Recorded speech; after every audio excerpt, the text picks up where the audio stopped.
ಅರ್ಶಿಣದ ಎಲೆಯಲ್ಲಿ ಹಲಸಿನ ಹಿಟ್ಟು ಹೇಗೆ ಮಾಡೋದು ಅಂತ ನೋಡೋಣ. ಅರ್ಶಿಣದ ಎಲೆ ಅಂದರೆ ಟರ್ಮರಿಕ್ ಏನು ಬರುತ್ತೆ ಅದರ ಲೀವ್ಸು. ಅರೋಮ ತುಂಬ ಚೆನ್ನಾಗಿರುತ್ತೆ. ಅದರಲ್ಲಿ ಎಷ್ಟೊಂದು ಸ್ವೀಟ್ಸ್ ಎಲ್ಲ ಮಾಡ್ತಾರೆ, ಅದರಲ್ಲಿ ಇದು ಒಂದು. ಹಲಸಿನ ಹಣ್ಣನ್ನು ಪೇಸ್ಟ್ ಮಾಡ್ಕೋಬೇಕು.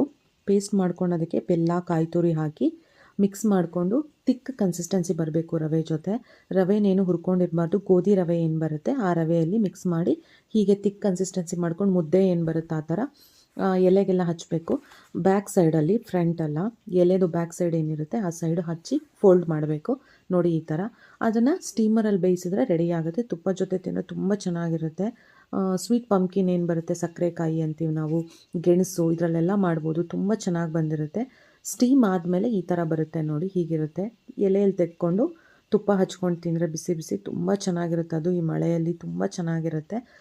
ಬೇಡ ಅಂದರೆ ತುಪ್ಪ ಜೊತೆ ರೋಸ್ಟ್ ಮಾಡಿಕೊಂಡು ತಿನ್ಬೋದು, ಅದು ಒಂಥರ ಡಿಫ್ರೆಂಟಾಗಿರುತ್ತೆ. ತುಂಬ ಚೆನ್ನಾಗಿರುತ್ತೆ, ಟ್ರೈ ಮಾಡಿ. Thank you for watching this vlog.